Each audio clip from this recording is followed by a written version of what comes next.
Disclaimer: all information is provided in good faith, however, we make no representation or warranty of any kind, express or implied, regarding the accuracy, adequacy, validity, reliability, availability, or completeness of this information. Thank you. Hello, मैं doctor Rajan Vaidya, MD Mumbai, DGO Mumbai, MRCOG London, Kalyan स्थित Sairaj fertility centre में पिछले 28 साल से speciality fertility treatments कर रहा हूँ। आज के इस वीडियो में हम जानेंगे कि क्या हर एक इनफर्टाइल कपल को टेस्ट ट्यूब बेबी ही करने की ज़रूरत होती है क्या? इसका जवाब यह है कि बिल्कुल नहीं। टेस्ट ट्यूब बेबी केवल 15%, एवरेज 15% कपल्स को ही टेस्ट ट्यूब बेबी तक जाना पड़ता है। बाकी 85% लोगों को इनफर्टिलिटी की ट्रीटमेंट सिंपल सादे उपायों से ही हल की जाती है और जिनको हम अपत्य प्राप्ति का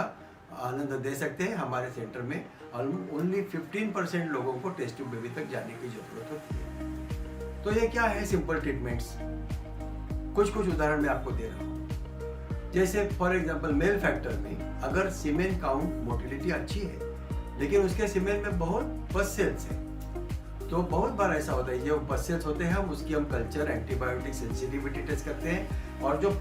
जिस तरह का इन्फेक्शन है उस तरह का वो उस पर लागू पड़ने वाला एंटीबायोटिक देके हम वो सीमेन में से पस सेल्स यानी इन्फेक्शन नष्ट कर देते हैं और उनको पितृत्व आ जाता है, उनको वो सक्सेसफुल हो जाते हैं। स्त्रियों में बहुत बार ऐसे ओव्यूलेटरी डिस्टर्बेंसेस रहते हैं जो commonly use ovulation induction drugs से भी उनको ओव्यूलेशन हो सकता है। तो इन पेशेंट्स में हम उनको एजुकेशन में भी उनको हम जानकारी भी देते हैं कि किस कालावधि में संभोग करने से उनको ज़्यादा से ज़्यादा बच्चा रहने की शक्यता निर्माण हो सकती है। इन स्त्रियों को हम पीरियड के सेकंड डे से ovulation inducing tablets either clomiphene citrate या लेट्रोजोल, जिस तरह का उसका ओवेरियन रिजर्व हो उसके मुताबिक दिया जाता है और वो गोलियाँ 5 दिन के लिए दी जाती है और वो दंपति को बोला जाता है कि समझो पीरियड के पहले दिन से 10वें दिन से 17वें 18वें दिन तक जितना मात्रा में हो सके उतना संभोग करें कि जिसको हम फर्टाइल पीरियड ऑफ साइकिल बोलते हैं, जिसमें स्त्री बीज बाहर निकलने की शक्यता ज़्यादा रहती है क्योंकि स्त्री बीज 14वें दिन में आता है तो 4 दिन पहले और बाद में उनका फर्टाइल पीरियड गिना जाता है। तो वो फर्टाइल पीरियड में हम उनको संबंध रखने को बोलते हैं और जिसकी वजह से उनको अपत्य प्राप्ति का आनंद हो जाता है, अपत्य प्राप्ति हो जाती है। कई बार लाइफस्टाइल मॉडिफिकेशन और डाइटरी मॉडिफिकेशन से भी उनको ओव्यूलेटरी साइकिल्स बढ़ते हैं और ये regular exercise, lifestyle modification, diet modification, इसके वजह से भी उनको अपत्य प्राप्ति जरूर हो जाती है। स्ट्रेस लेवल्स कम करके योगा, मेडिटेशन, जिसका अनन्य साधारण महत्व आजकल के सभी लोगों के जीवनों में है और ज़्यादा स्ट्रेसफुल लाइफ जैसे केवल हार्ट और इधर डायबिटीज़ यही चीज़ पे असर नहीं करता तो रिप्रोडक्टिव सिस्टम पे भी उसका असर वो दिखाते हैं। तो इसके लिए yoga, meditation, regular exercise, good healthy diet to follow and having sexual यानी कि संभोग की प्रक्रिया एक फर्टाइल पीरियड ऑफ साइकिल में करना, ये सादे उपायों से भी इनको अपत्य प्राप्ति की आनंद वो ले सकते हैं। जिन स्त्रियों में आजकल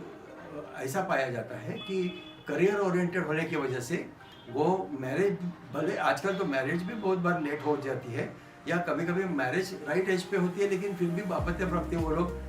फर्टिलिटी उनको पोस्टपोन करते हैं क्योंकि उनको करियर कंप्लीट करना होता है। उनको मुझे यही कहना है कि जितना हो सके उतना फर्टिलिटी के एस्पेक्ट उस तरफ आप ध्यान दीजिए और ताकि जैसे स्त्री की फर्टिलिटी उसके एज यानी उम्र